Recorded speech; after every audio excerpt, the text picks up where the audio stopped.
तो हम इस लेक्चर में बेटा केमिकल काइनेटिक्स का पोर्शन लेके आए हैं। हमारा चैप्टर है केमिकल काइनेटिक्स। देखो यार, थोड़ा सा ये जो गैप ले लिया मैंने आज वीडियो अपलोडिंग करने का, वो इसलिए लिया कि मैं भी थोड़ा सा बिजी था और घर में कुछ समस्याएं थी तो उनको सुलझाने में लगा हुआ था, तो इसलिए मुझे थोड़ा टाइम नहीं मिल पाया। लेकिन फिर भी अपन जो आपकी कमिटमेंट की है उसको अपन पूरा कर लेंगे भाई। आप बिल्कुल चिंता ना करें, जब भी वीडियो डले आप उसे देख लो और चैनल को लाइक शेयर और सब्सक्राइब करो भाई। सब्सक्राइब करने से ये है कि मैं जिस दिन डालूंगा उसी दिन आपके पास तुरंत सडनली नोटिफिकेशन आ जाएगा और आप उसको क्लियर कर लोगे। क्लियर है? आज हमारा जो चैप्टर होगा बेटा वो होगा केमिकल काइनेटिक्स। और केमिकल काइनेटिक्स के अंदर देखो, मैं मेन बातें बता दूं तो क्वेश्चन सभी पोर्शन से बनते हैं इसके अंदर। मेनली भाई 3 क्वेश्चन या 4 क्वेश्चन बनते हैं यहाँ से, छोटे भी बनते हैं और बड़े भी बनते हैं। देखो, छोटे बनते हैं रेट से, मतलब अभिक्रिया की दर से, मैं बताऊंगा अभी थोड़ी देर बाद में। उसके बाद में बोलते हैं 0 और फर्स्ट, इन दोनों में से कोई एक पोर्शन बट मिलेगा 100%। इसमें से 100% मिलेगा, यहां से भी 100% मिलेगा। हाँ, थोड़ी संभावना कम हो जाती है एक्टिवेशन थ्योरी से, लेकिन फिर भी पूछ लेता है सक्रियण सिद्धांत, टक्कर सिद्धांत, जिसको हम कॉलिजन थ्योरी के नाम से भी जानता है। और एक लास्ट में आ जाता है फैक्टर। भाई अभिक्रिया को, कोई भी रेट को, रिएक्शन की दर को कितने फैक्टर उसको अफेक्ट करते हैं, प्रभावी करते हैं। तो मैं मेनली इस चैप्टर को मैंने 4 पार्ट में डिवाइड कर दिया और 4 पार्ट में हम अच्छे लेक्चर बनाएंगे और इनके PYQs के अकॉर्डिंग एनालिसिस करके इनको देखेंगे, बट थोड़ा फास्ट देखेंगे। हम डेप्थ में जाके बात नहीं करेंगे, ठीक है भाई। आप यूँ करो कि सर डेप्थ में जाकर के बात हो, तो देखो डेप्थ में जाके बात नहीं होगी, लेकिन फिर भी मैं आपको बहुत अच्छे से बता दूंगा। तो हमारा आज का जो कॉन्सेप्ट होगा वो होगा बेटा रेट पे। भाई रेट पे बहुत ज़्यादा प्रश्न पूछे जाते हैं। अब मैं इसको रेट को डायरेक्टली क्वेश्चन करवाऊं तो वो तो अच्छा नहीं लगेगा, तो थोड़ा मैं आपको रेट के बारे में बता देता हूं कि भाई एक्चुअल में रेट होती क्या है। देखो भाई, रेट का मतलब है दर। दर मतलब आप समझ सकते हो स्पीड। दर मतलब आप समझ सकते हो स्पीड, और स्पीड किसकी? रिएक्शन की। अब यार एक बात बताओ, किसी भी रिएक्शन की स्पीड को कैसे चेक करोगे? ये थोड़ी ना है कि आप वो रिएक्शन दौड़ेगी या भागेगी। नहीं, दौड़ेगी भागेगी नहीं। उस रिएक्शन की क्या होगी? उस रिएक्शन की क्या होगी? कंसंट्रेशन में चेंज होगा, उसकी सांद्रता में परिवर्तन होगा समय के अनुसार। उसकी सांद्रता में परिवर्तन होगा भैया, सांद्रता में परिवर्तन होगा समय के अनुसार। कि कितना, कोई चीज पहले मान लो 10 मोल थी, बाद में 5 मोल रह गई। बात को समझना भाई, अभिकारकों की, उत्पादों की सांद्रता में परिवर्तन समय के अनुसार, उसको हम बोलते हैं अभिक्रिया की दर, जिसको हम रेट ऑफ रिएक्शन के नाम से जाने जाते हैं। क्लियर है? एक एग्जांपल ले लेता हूं, बहुत सिंपल सा एग्जांपल है। जैसे मान लो एग्जांपल लिया मैंने, ए से बी कोई ये बना, उत्पाद बना, तो इसकी रेट कैसे लिखोगे? अब आप, सिंपल सी बात है बेटा, ए खत्म हो रहा है, बी बन रहा है। हम ज्यादा डिटेल में नहीं जाएंगे। ए खत्म हो रहा है, बी बन रहा है, मतलब ये तो आपको पता है अभिकारक है और ये आपका उत्पाद है, मतलब ये आपका रिएक्टेंट है और ये आपका प्रोडक्ट है। अब इसके रिएक्शन के रेट कैसे लिखोगे यार? आप रेट ऐसे ही तो लिखोगे नहीं भाई, पहले ए खत्म हुआ बाद में बी खत्म होगा। भाई मैं ऐसे ही तो लिखूंगा, ए खत्म हो रहा है माइनस, तो del A upon del T. बात को समझना भाई, डेल ए की सांद्रता में परिवर्तन, ए की कंसंट्रेशन में परिवर्तन। उसी प्रकार मैं बी के लिए लिख दूंगा del B upon del T. मान लो ये तो डेल था, बड़ा चेंज था, बड़ा परिवर्तन था, हम इसी चीज को ऐसा भी लिख सकते हैं यार। भाई बात को समझना, हम इसी चीज को इस टाइप से भी लिख सकते हैं कि छोटा परिवर्तन के लिए minus d A upon d t बराबर d B upon d t. अब यहां पे जो बिग ब्रैकेट है आप यूज ले रहे हो भाई, जो बड़ा ब्रैकेट आप जो यूज ले रहे हो ये सांद्रता में परिवर्तन का है भाई। कंसंट्रेशन की जो भी बदल रही है कंसंट्रेशन, उसका परिवर्तन का है ये बड़ा ब्रैकेट, इसके लिए लगा रहे हैं। अब आपको मेनली अगर पूछे औसत बताओ तो इस टाइप से लिख दो। कोई भी एग्जांपल हो, मान लो कम बताए भाई, छोटा परिवर्तन जिसको आप बोलते हो ना तात्क्षणिक वेग, तात्क्षणिक, तो ये लिख दो अभिक्रिया की दर, है ना। ये माइनस इसलिए लगा है क्योंकि खत्म हो रहा है, अभिकारक खत्म हो रहा है। यहाँ प्लस इसलिए कि अभिकारक मतलब उत्पाद बन रहा है। वैसे कोई भी रिएक्शन की रेट माइनस नहीं होती, अरे स्पीड को माइनस में थोड़ी होती है, लेकिन माइनस पहले ही लगा दिया ताकि माइनस करके उसको माइनस से माइनस खत्म कर दे अपन, वो बाद में आएगी बीच में। आप तो याद रखो सीधा सीधा माइनस, भाई हाँ भाई माइनस मतलब आपका जो अभिकारक है ये कम हो रहा है, और प्लस मतलब आपका अभिकारक बन रहा है। जैसे मान के चलो मैं एक और एग्जांपल लेके समझा दूं कि भाई इसी रिएक्शन को मैं 2A से मान लो 3B कर दूं। अब इसको कैसे लिखोगे यार, भाई सिंपल सी बात है, एवरेज भी लिख लो, ये लिख लो सिंपल सा 1/2 माइनस, ये भिन्न में लिख दो, भाग लगा दो, 1/2 dA/dt बराबर ये कितना है, प्लस 1/3 dB/dt। बस क्लियर, बस ऐसे ही लिखना है आपको। जैसे मान के चलो और कोई एग्जांपल ले लो, जैसे मैंने एग्जांपल लिया N1A प्लस N2B से बन रहा है M1C प्लस M2D। क्लियर। अब इसकी रिएक्शन रेट कैसे लिखोगे, कोई भी रिएक्शन हो सकती है, कोई जरूरी नहीं यही हो, कुछ भी हो सकता है, आपको दिमाग ही नहीं लगाना। भाई 2 की जगह ये N1 आ गया, ये इधर N2 आ गया, इधर M1 आ गया और इधर M2 आ गया। ये स्टोइकियोमेट्रिक कोफिशिएंट है, स्टाइकियोमितीय गुणांक हैं ये। तो क्या करोगे, 1/N1 माइनस लगा दो dA/dt बराबर माइनस 1/N2 dB/dt बराबर प्लस 1/M1 dC/dt बराबर प्लस 1/M2 dD/dt। ये इसके लिए लिख ली। जैसे और एग्जांपल लूँ मैं, एक और एग्जांपल के लिए समझा दूँ, जैसे आपका N2 plus 3H2 is equal to बनता है आपका 2NH3। सही है। क्या करोगे भाई, कुछ नहीं, ये एक ही तो है, माइनस 1/1 dN2/dt बराबर माइनस 1/3 dH2/dt, और इसके लिए प्लस 1/2 dNH3/dt। क्लियर है। अरे भाई वेग क्लियर है, अभिक्रिया की दर क्लियर है, ये लिखते हैं इस प्रकार से हम अभिक्रिया की दर। अब हम बात करेंगे कि rate law, rate constant, rate law expression. भाई अभिक्रिया के दर को, अभिक्रिया के वेग को किस प्रकार हम अभिव्यक्त करेंगे। क्लियर है। इसका स्क्रीनशॉट ले लेना है, आप लिखना चाहो तो लिख लेना, बाकी इसको देख के भी आप समझ गए होंगे। क्लियर है। हाँ भाई आगे चलते हैं। अब हम लिखेंगे वेग व्यंजक, वेग नियतांक। ठीक है, अभिक्रिया वेग नियम। ठीक है, वेग व्यंजक, वेग नियतांक, अभिक्रिया दर नियम, कुछ भी जैसा भी आप बोलना चाहो। क्लियर है। अब हमारा है वेग व्यंजक, वेग कुछ भी बोल सकता है, नियतांक, वेग नियम। क्लियर। रेट इंग्लिश में एक ही बोलेंगे, rate constant, rate law expression. Clear है। अरे क्लियर है। अब ये रेट लॉ एक्सप्रेशन है, रेट लॉ एक्सप्रेशन में ज़्यादा दिमाग लगाने की कोई आवश्यकता नहीं है। इसके अंदर सीधी सी बात है कि अभिक्रिया की दर, अभी पिछले बताई थे ना मैंने इससे पहले कि अभिक्रिया दर कैसे लिखते हैं, मैंने आपको बता दिया d/dt की फॉर्म में। अभिक्रिया की दर, अभिक्रिया की कोई भी रिएक्शन की रेट बेटा हमेशा याद रखो, रिएक्शन की जो रेट है, रिएक्शन की रेट है वो क्या होती है, डायरेक्टली प्रोपोर्शनल होती है अभिकारकों की सांद्रता के। बस अभिकारकों की सांद्रता, रट डालो भाई। अब मैं इतना बड़ा लिखने की कोई आवश्यकता नहीं है। जैसे मान के चलो हमारे पास एग्जाम्पल है, इससे पहले जो एग्जाम्पल लिया मैंने लिया N1A प्लस N2B N3C, चलो मैं यहाँ M1 ले लेता हूँ, M1C प्लस M2D। अब अभिकारक कौन है, ये।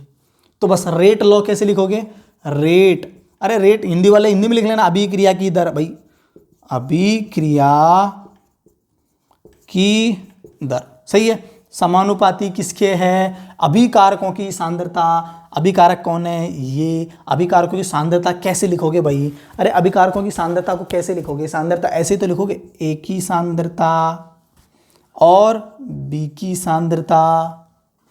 अब ऐसा मत कर देना कि N1 है, मान लो यार सर 2 आ गया तो यहाँ 2 लगा दिया, यहाँ लगा दोगे तो कोई दिक्कत नहीं है, लेकिन पावर मत लगा देना, इसलिए हम यहाँ बोलेंगे पावर x और y।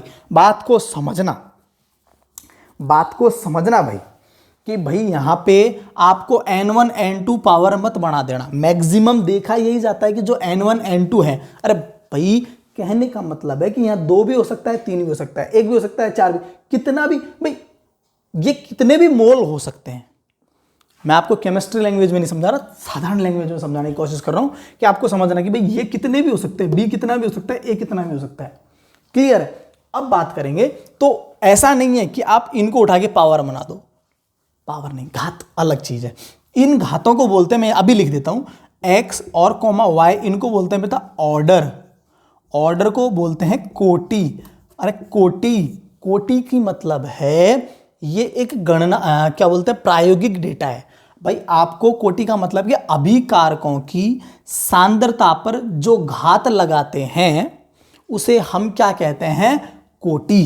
क्लियर है भाई? x और y को मान लो जोड़ते हो, x प्लस वाई, तो कोई संख्या आएगी n, 0 पॉइंट कुछ भी आ सकता है, कुछ भी, तो उसको हम बोलते हैं कोटि। क्लियर है? मान लो यहाँ 1 यहाँ 2, यहाँ 1 यहाँ 2, तो 1 और 2 3, ये बाद में बात करेंगे हम। कोटि क्लियर हो गई आपके भाई? कोटि क्लियर हो गई क्या आपके? कोटि क्लियर हो गई क्या? ये है आपकी रेट को एक्सप्रेस करने का नियम। जैसे मान लो कोई और एग्जांपल लेता हूं, जैसे मैंने लिया 3a + 2b और ये बना दिया प्रोडक्ट। अब आप क्या करते हो, रेट मतलब अभिक्रिया की दर समानुपाती है a की समानुपाती b की समानुपाती। अब ऐसा मत कर देना या 3 और या 2, नहीं बेटा ये गलत हो जाएगा भाई। ये कहने का मतलब है सर 3a या 2b। क्लियर है भाई? ये स्टाइकियोमेट्रिक कोफिशिएंट है, इनसे हमको कोई लेना देना नहीं है। वेग नियम के अंदर हमको इनसे कोई लेना देना नहीं है, हम सिर्फ इसको मतलब है। अब मान के चलो इसमें एक नई चीज लेके आता हूं, तो रेट कांस्टेंट हटाएंगे, आ गया k, a की पावर x और b की पावर y। क्लियर है? a की पावर x और b की पावर y। क्लियर है? a की पावर x और b की पावर y। मान लो a की सांद्रता भी 1 है और b की सांद्रता भी कितनी है, 1 है, तो ये कितना रह जाएगा, रेट। मान लो दोनों की सांद्रता 1 मोल है, 1 मोल पर लीटर, 1 मोल पर लीटर, तो के बेटा अगर जब रेट अभिक्रिया की दर के बराबर हो जाए तो इसको बोलते हैं हम बेटा, जब सुन लो ध्यान से, अभिकारकों की सांद्रता यदि इकाई ले ली जाए, 1 मान ली जाए, ध्यान से सुन लो, अभिकारकों की सांद्रता अगर इकाई मान ली जाए, 1 मान ली जाए, तो इस प्रकार की स्थिति को बोलते हैं बेटा स्पेसिफिक रेट कांस्टेंट, विशिष्ट वेग नियतांक, विशिष्ट वेग नियतांक, ये ध्यान रखना, स्पेशल वेग नियतांक। जब ये एक हो जाए तो रेट किसके बराबर हो जाएगी, के बराबर हो जाएगी। अब हम यही बात कर लेते हैं भाई, हम सिंपल सी बात यही कर लेते हैं कि रेट की और इनकी रेट कांस्टेंट की यूनिट क्या होगी। यार एक बात बताओ, अभी जस्ट थोड़ी सी देर पहले मैंने बोला कि रेट को हम लिखते हैं सांद्रता में परिवर्तन बटे समय, सांद्रता में परिवर्तन बटे समय, डीसी। अरे अभिक्रिया में ये है मान लो, तो ये कैसे लिखोगे रेट को, dA/dt, यही लिखोगे ना। अब बताओ सांद्रता की तो क्या होती है यूनिट भाई, सांद्रता की यूनिट क्या होती है, सांद्रता बटे समय। बात को समझना, सांद्रता की यूनिट होती है बेटा मोल पर लीटर, और ये कितना है, टाइम, तो क्या हो गई इकाई, मोल लीटर इनवर्स और टाइम इनवर्स, मोल लीटर इनवर्स टाइम इनवर्स। ये अभिक्रिया की दर, अभिक्रिया की दर की क्या है, इकाई। अरे मैंने बताया अभिक्रिया की दर को लिखते हैं सांद्रता बटे समय से, अभी बताया ना इससे पहले, सांद्रता बटे समय से। तो सांद्रता को तो लिखते हैं मोल पर लीटर, मोल प्रति लीटर, और उसमें भाग लगा देंगे टाइम का, तो आ जाएगा मोल लीटर इनवर्स और टाइम का इनवर्स। क्लियर है? ये तो है सांद्रता की। अब बात करेंगे के की यूनिट क्या होगी। अब के की यूनिट की यहां से निकालेंगे। ठीक है, मार दो स्क्रीनशॉट फटाफट फटाफट फटाफट। अब हम बात करते हैं वेग नियतांक की इकाई, रेट कांस्टेंट की यूनिट। रेट कांस्टेंट की यूनिट की बात करेंगे भाई। अब भाई रेट कांस्टेंट की यूनिट कैसे करें भाई रेट कांस्टेंट की यूनिट कैसे करें? तो रेट कांस्टेंट की यूनिट के लिए हमने अभी जस्ट, हमारा एग्जांपल क्या था, ए से बी था ना। अरे यही था क्या, ए से बी? अरे यही था ना, ए से और बी। क्लियर है? नहीं नहीं, ये नहीं था। हमारा एग्जांपल था n1a plus n2b n1c plus m2d। सही है? इसके लिए हमने रेट क्या निकाला, के, ए और बी, एक्स और वाई, यही निकाला भाई। मैं थोड़ा जल्दी जल्दी लूंगा, देखो यही निकाला। अब क्या करें? अब हमको इसकी यूनिट निकालनी है यार। क्या करें बोलो, फटाफट बोलो फटाफट बोलो फटाफट बोलो। के लिए क्या करें? अरे के को यहाँ छोड़ दो, के को यहाँ छोड़ दो और रेट के नीचे ए की पावर और बी की पावर एक्स और वाई ले लो। ऐसा कर दो, ये के की यूनिट निकाल देंगे अपने यहाँ से। अभी जस्ट सीखा हमने, रेट की यूनिट क्या निकाली, मोल लीटर इनवर्स टाइम इनवर्स। अब ये भी तो दोनों सांद्रता है, कंसंट्रेशन, और ये भी कौन है, कंसंट्रेशन। अरे बात को समझना, एक्स और वाई, अरे दोनों कंसंट्रेशन ही तो है टर्म यार। इसमें कौन सी बड़ी बात है? इसको और आगे कर दो, मोल litre inverse time inverse upon, इसको क्या कर दो, एक कर दो सीधा सीधा, कंसंट्रेशन। अरे दोनों सेम है ना, नीचे आधार समान, base same, power different, X plus Y. अब क्या करूं, इसको और ऊपर ले जाऊं, और ऊपर ले जाऊं तो ये भी कंसंट्रेशन और ये भी तो कंसंट्रेशन है भाई। ओ, ये भी आपकी कंसंट्रेशन है और ये भी तो आपकी कंसंट्रेशन है भाई। ये भी आपकी कंसंट्रेशन है, ये भी कंसंट्रेशन है, ये भी तो मोल पर लीटर कंसंट्रेशन ही तो अभी से पहले पढ़ा था ना हमने, सांद्रता, मोल प्रति लीटर सांद्रता, ये भी कंसंट्रेशन है। क्या करूं बोलो, अरे क्या करूं बोलो फटाफट, सीधा सा बोलो बोलो बोलो फटाफट। क्या करें, इस कंसंट्रेशन को यहां ले जाओ भाई, इसको तुम सॉल्व करते रहना, सीधा सीधा सा आ जाएगा आपके पास मोल लीटर इनवर्स। मैं सीधा सीधा एक बार में कर देता हूं, मोल लीटर, एक minute, inverse 1 minus N time inverse. खत्म। इसको आप सॉल्व करना, मैं यहाँ डायरेक्ट ले गया भाई। इसमें क्या करना, इसको ऊपर लेके जाओगे, बात को समझना, इसको कहाँ लेके जाओगे, ऊपर। अब मोल ये भी भाई, ये भी आपकी कंसंट्रेशन हो गई, ये भी आपकी कंसंट्रेशन हो गई। ये एन मान लो 1 माइनस एन आ जाएगा अपने आप ही भाई। यहाँ से मैंने एक स्टेप खा गया, समझ लो आप। क्लियर है? क्लियर है? ये हो गई आपकी mole litre inverse 1 minus N. ये आपकी वेग नियतांक, वेग नियतांक की इकाई हो गई भैया। वेग नियतांक की क्या हो गई, इकाई, mole litre inverse upon 1 minus N time inverse. N का मतलब बताया ही था मैंने, एक्स प्लस वाई मतलब ऑर्डर, ऑर्डर मतलब कोटि, और कोटि तो कितनी भी हो सकती है यार। जब यहाँ ए है, यहाँ बी है, सी भी हो सकता है, डी भी हो सकता है भाई। यहाँ एक्स वाई कुछ भी हो सकता है। अब मान के चलो एक्स वाई का मान लो 0 आता है, 0 0 0 ऑर्डर आती है, 0 कोटि की अभिक्रिया, तो यहाँ लिख दोगे 0 एन की वैल्यू। अरे नहीं लिखोगे क्या, तो सीधी सीधी यूनिट हो गई मोल लीटर इनवर्स टाइम इनवर्स।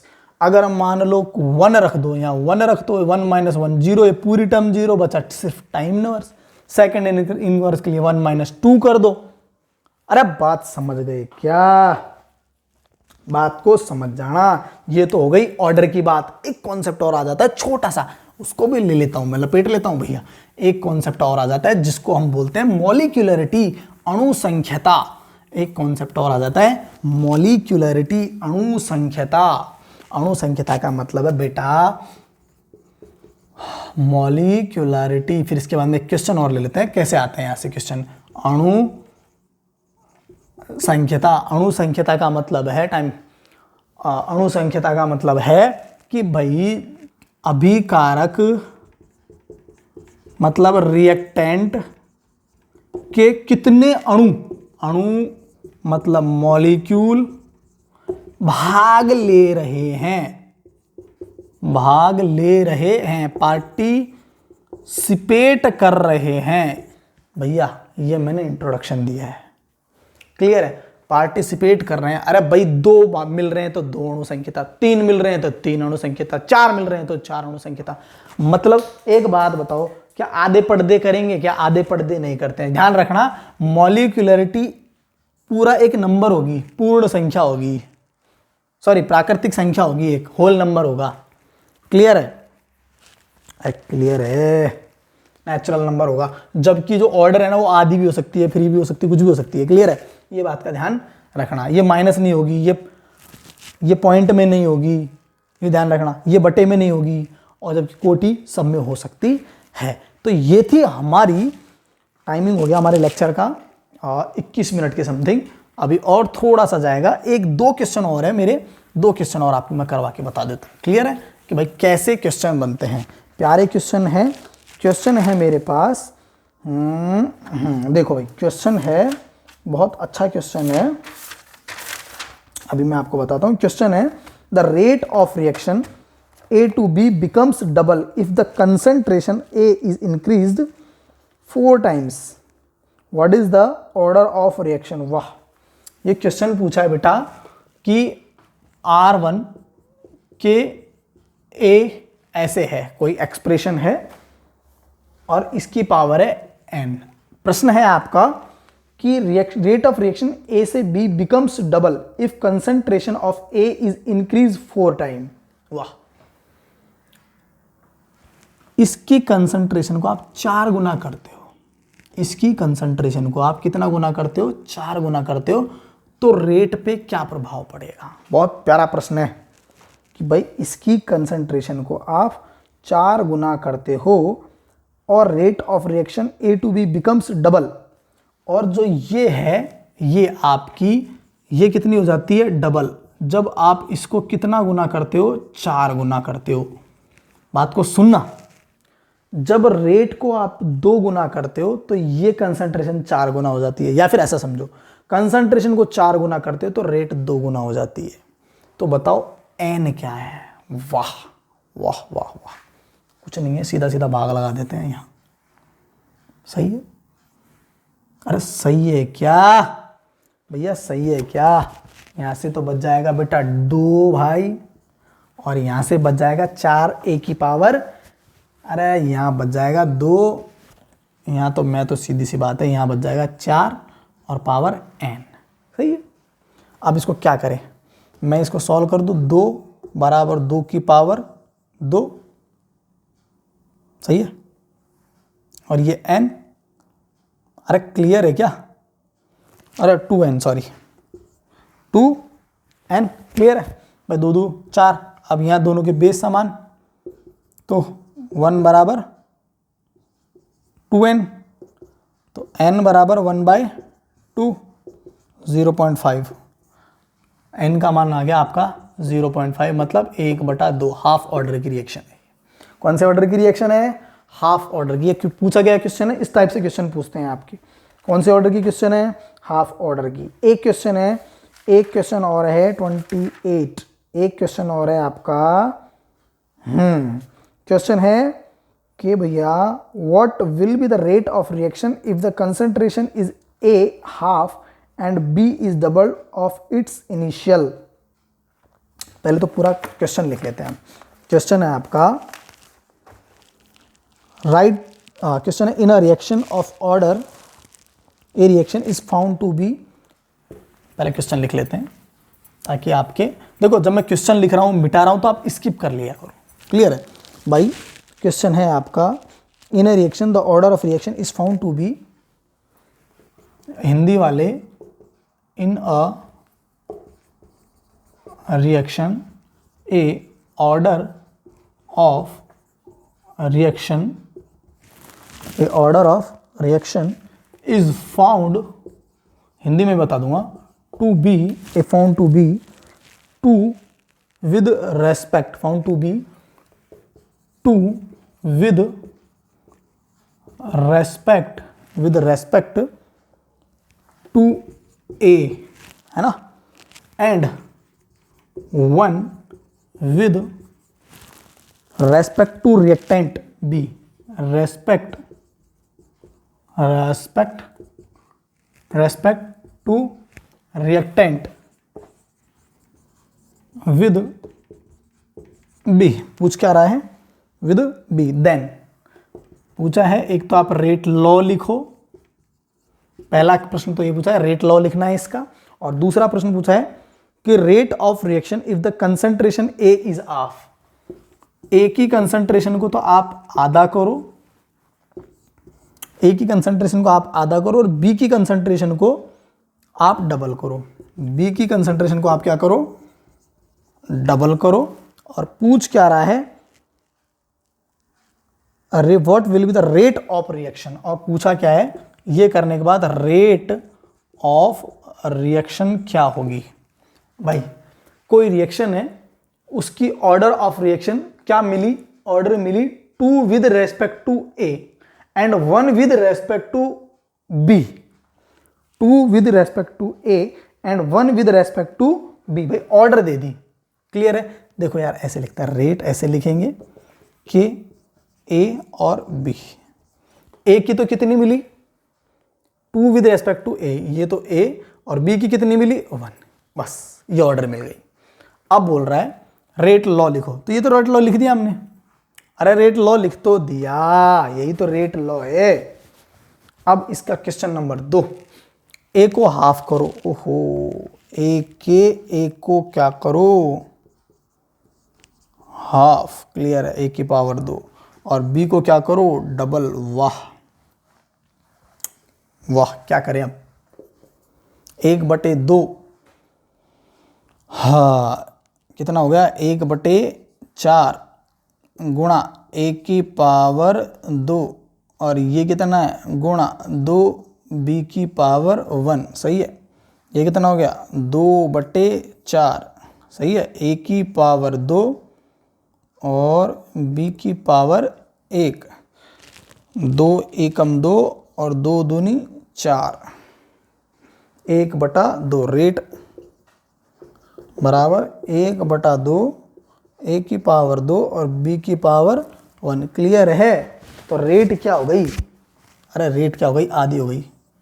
बात को समझो कि भाई इसकी पावर 2, इसकी पावर 1, तो एक की कंसंट्रेशन जैसे आधी करी और बी की कंसंट्रेशन डबल कर दी, तो ये क्या हो गई?